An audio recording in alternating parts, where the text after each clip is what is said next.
नमस्कार दर्शक बंधु आपण समस्त को ओडिया वास्तुशास्त्र चैनल को हार्दिक स्वागत। आज ये वीडियो रे गोटे मो जीवन रे एमिति अंगे निभा अनुभूति कहवाक जाऊँगी जार कल्पना मु केबे कर नथली। आउ एटा मो गुरुकुल रे रहिबा बेले साधना करिबा समय कथा। बेले बेले मु काहारी को किछि न कहिकरी गुरुकुल आड़ू चल जाए। जेबे मोर कोनोसी गुरुत्वपूर्ण साधना करिवार थाए किंवा जीवन रो किछि एभली समस्या भितर फसी थाए सेतेबेले भी मु गुरुकुल आड़ू दौड़े। कारण शेष भरोसा आशा विश्वास होउछंती मोर मो गुरु मु तांकरी चरण रे मो जीवन को समर्पित करिछि। सेतेबेले नुआ नुआ गोटे पिला से आखपाखर गुरुकुल को साधना शिखा को आसु थाए। से अनेक समय गुरुकुल रे रहिकरी आश्रम काम करे। आ आश्रमटी गंगा कूल अवस्थित बोली आम पुराना सब्सक्राइबर समस्ते जानछंती। मोर जेतिकी मन पड़ुछि सेतेबेले बोधे देव दीपावली आसु थाए। देव दीपावली ठीक कार्तिक मास दीपावली 15 दिन पर पड़े। से दिन कह जाए जे सबु देवादेवी गंगा नदी रे स्नान करिया पइका आसंती। आउ से दिन सकाळु जी भी गंगा नदी रे स्नान करिवो ता शरीरर तेज फेरी आसे बोली। आउ एटा मोर प्रत्यक्ष अनुभव जे सतेरे शरीर आगामी किछि दिन पई बेस फुर्ती लागे। शरीरर थकापण कमजोरी दूर हो जाए।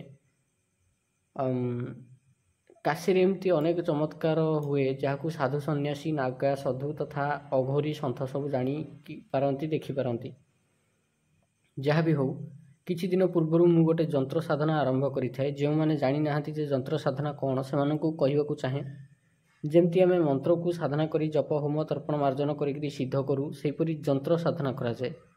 जंत्र साधना रे केते गुडी चाल थाए। से चाल को बुझी पारले हला।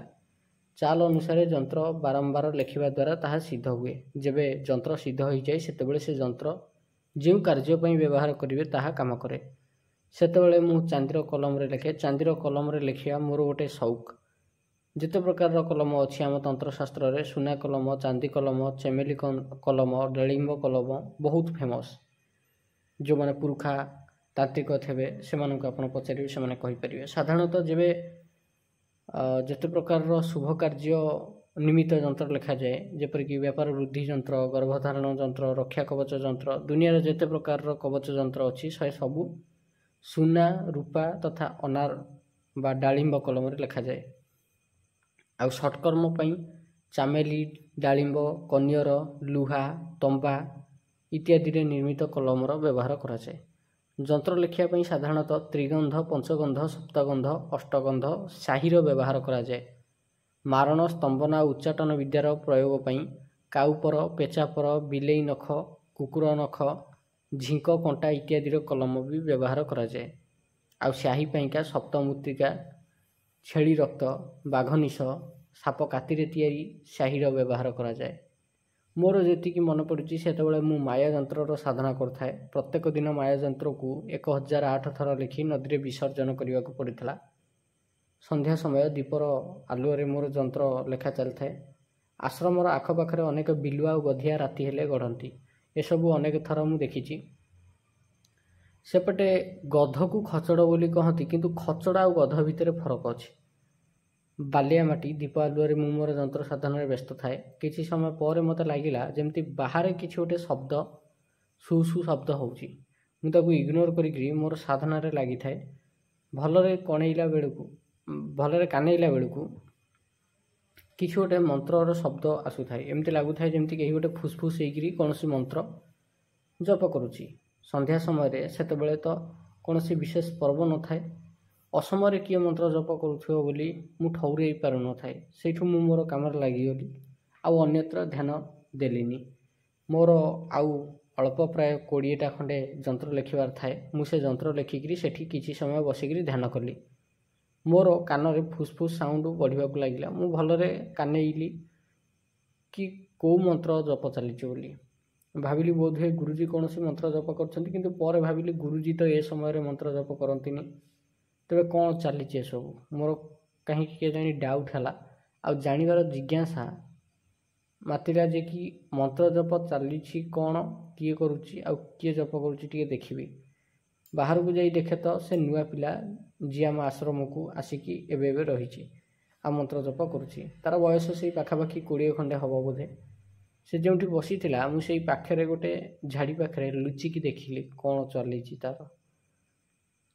କିଛି ସମୟ ମନ୍ତ୍ର ଜପ ଚାଲିଲା। ପ୍ରାୟ 1.5 ଘଣ୍ଟା ଯାଇଛି କି ନାହିଁ, ଆକାଶରେ କିଛି ଗୋଟେ ଲାଇଟ୍ ଟାଇପ୍ର ଦେଖାଗଲା। ମୁଁ ଆକାଶକୁ ଚାହିଁଲି, ମନେ ମନେ ଭାବିଲି କାହିଁ କୁଆଡ଼େ କିଛି ତ ମେଘ ନାହିଁ କି ବିଜୁଳି ବି ମାରୁନି, ହେଲେ ଲାଇଟ୍ କେଉଁଆଡ଼ୁ ଆସିଲା ହଠାତ୍ କିନା। ତାପରେ ଦେଖିଲି ଦେବ ଦୀପାବଳି ସମୟ, କେହି ଯଦି ବାଣ ଫୁଟାଉଥିବେ ତାହା ଭାବିକି ପୁଣି ସେଇଠି ବସିକିରି ଦେଖିଲି। ଧୀରେ ଧୀରେ ଗୋଟେ ଲମ୍ବା ଲାଇଟ୍ ଲହରେଇ ଲହରେଇ ଆକାଶରୁ ଆସିଲା। ମୁଁ ଗୋଟେ ଲୟରେ ଆକାଶକୁ ଚାହିଁଥାଏ। ଧୀରେ ଧୀରେ ଯେବେ ପାଖ ହେଲା, ସେତେବେଳେ 2ଟା ସାପ ଆକାଶରେ ଯେମିତି ମାଟି ଉପରେ ଚାଲି ଚାଲି ଆସନ୍ତି, ସେମିତି ଉଡ଼ି ଉଡ଼ି ଆସୁଥିଲେ। ମୋର ମନରେ ଆଉ ସନ୍ଦେହ ରହିଲାନି ଯେ ସେ ପିଲା ଅଘୋର ଶିବ ମନ୍ତ୍ର ଜପ କରୁଛି। ଏ ବିଦ୍ୟା ଆମ ଆଶ୍ରମରେ ସମସ୍ତଙ୍କୁ ଦିଆଯାଏ। ପ୍ରାରମ୍ଭିକ ସମୟରେ ଯେବେ ଆମ ଅଘୋର ମାର୍ଗରେ କିଛି ସାଧନା କରୁ, ସେତେବେଳେ ଆମକୁ କିଛି ଅନୁଭୂତି ପାଇଁ ଏହି ସାଧନା ଦିଆଯାଏ। ଆଉ ଏହି ସାଧନାର ଗୋଟେ ନିୟମ ଅଛି ଯେ ସାରା ଶରୀରରେ ରୁଦ୍ରାକ୍ଷ ମାଳା ଧାରଣ କରିବ। ବେକରେ, ମୁଣ୍ଡରେ, ବାହୁରେ, ହାତରେ, ଅଣ୍ଟାରେ, କାନରେ, ସବୁଆଡ଼େ ରୁଦ୍ରାକ୍ଷ ପିନ୍ଧିବାକୁ ପଡ଼େ। ହେଲେ ଏଇ ପିଲା ସେସବୁ ପ୍ରିପାରେସନ୍ କିଛି କରିନଥିଲା। ଇଏ ଡାଇରେକ୍ଟ ସାଧନାରେ ବସି ପଡ଼ିଥିଲା।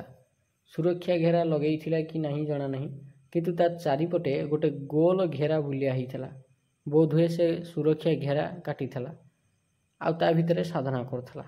କିଛି ସମୟ ଯିବା ପରେ ସାପ 2ଟି ଉଡ଼ି ଉଡ଼ି ଆସିଲେ ଆଉ ସିଧା ତା ବେକରେ ପଡ଼ିଲେ। ଇଏ ପିଲା ଚିଲେଇ ଉଠିଲା।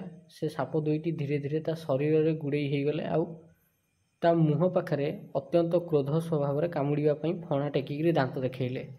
ଚୋଟ ଉଠଉଥାନ୍ତି କିନ୍ତୁ ମାରୁନଥାନ୍ତି। ମୁହଁ ପାଖକୁ ଯାଇ କେବଳ ଡରଉଥାନ୍ତି।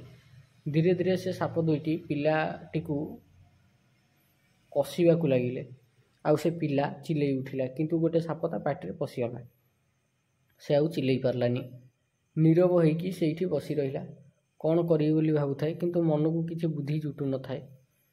ଭାବିଲି ସେ ସ୍ଥାନକୁ ଯିବି ନା ଯିବିନି, କାରଣ ସେ ସ୍ଥାନକୁ ଗଲେ ବୋଧହୁଏ ତା'ର ଯେଉଁ ସାଧନା ଅଛି ଖଣ୍ଡିତ ହେଇଯିବ ଆଉ ସେ ରାଗିଯିବ। ହୁଏତ ଏଇଟା ତା ପାଇଁକା ପରୀକ୍ଷା ହେଇଥାଇପାରେ। ଏଇ ପରୀକ୍ଷା ଅନ୍ୟମାନଙ୍କୁ ଦେଖାଯିବନି ସତ, କିନ୍ତୁ ମୁଁ ଯେଉଁ କଜଳ ରଖିଛି ସେଇ କଜଳର ଶକ୍ତି ଏଇ କଜଳ ଦ୍ୱାରା ସବୁ ଅଦୃଶ୍ୟ ଶକ୍ତି ଦେଖାଯାଆନ୍ତି।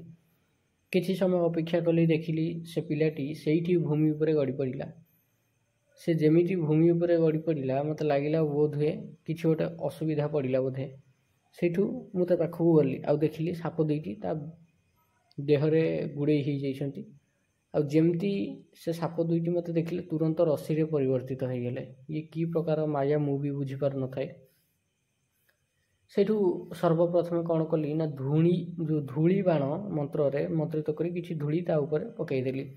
ଦେଖିଲି ତା ଶରୀରରେ ପଡ଼ିବା କ୍ଷଣି କିଛି ରଶ୍ମି ଚମକି ଉଠିଲା ଆଉ ପୁଣି ଲିଭିଗଲା ସାଙ୍ଗେ ସାଙ୍ଗେ।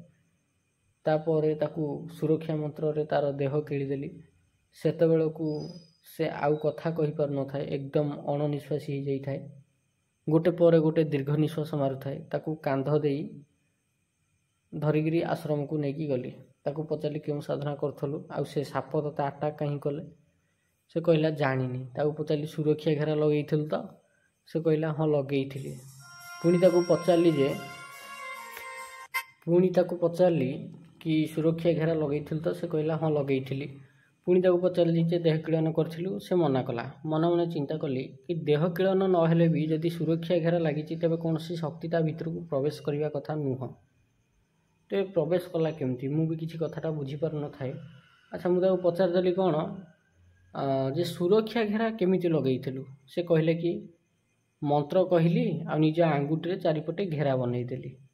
ତାକୁ କହିଲି, ହାୟରେ ଚଣ୍ଡାଳ, ସୁରକ୍ଷା ଘେରା ହାତରେ କି ଆଙ୍ଗୁଠିରେ ଲଗାଯାଏନି। ଲୁହାର ଛୁରୀ, କଣ୍ଟା ନଚେତ ଖଡ଼ିର ବ୍ୟବହାର କରାଯାଏ।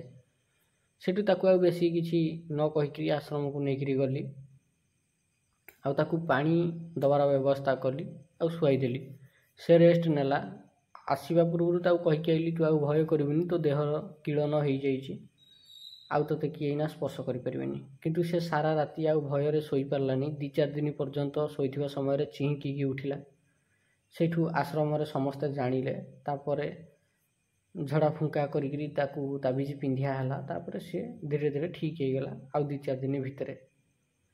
ତେବେ ଯେତେବେଳେ ବି ଆପଣମାନେ ସାଧନାରେ ବସୁଛନ୍ତି, ଛୋଟ ଛୋଟ କଥା ପ୍ରତି ଧ୍ୟାନ ଦିଅନ୍ତୁ। ଦେଖନ୍ତୁ, ସାଧନାଟା ଗୋଟେ ପିଲା ଖେଳ ନୁହେଁ।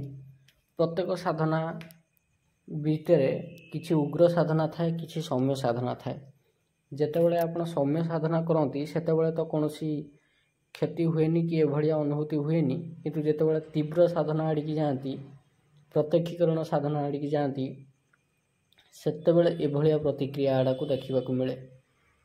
ମୁଁ ଅନେକ ଥର କହିଛି ଆପଣଙ୍କୁ ଯେ ତନ୍ତ୍ର ବିଦ୍ୟା ଗୋଟେ ଏମିତି ବିଦ୍ୟା ଯାହାକୁ ଗୋପନ ରଖାଯାଇଛି ଆପଣମାନଙ୍କ ଠାରୁ, କେବଳ ଆପଣମାନଙ୍କ ଠାରୁ ନୁହେଁ, ସମଗ୍ର ପୃଥିବୀ ଠାରୁ ୟାକୁ ଗୋପନ ରଖାଯାଇଛି। କେବଳ ଲିମିଟେଡ୍ ଲୋକ ହିଁ ଏ ଜିନିଷ ଗୁଡ଼ାକୁ ଜାଣନ୍ତି।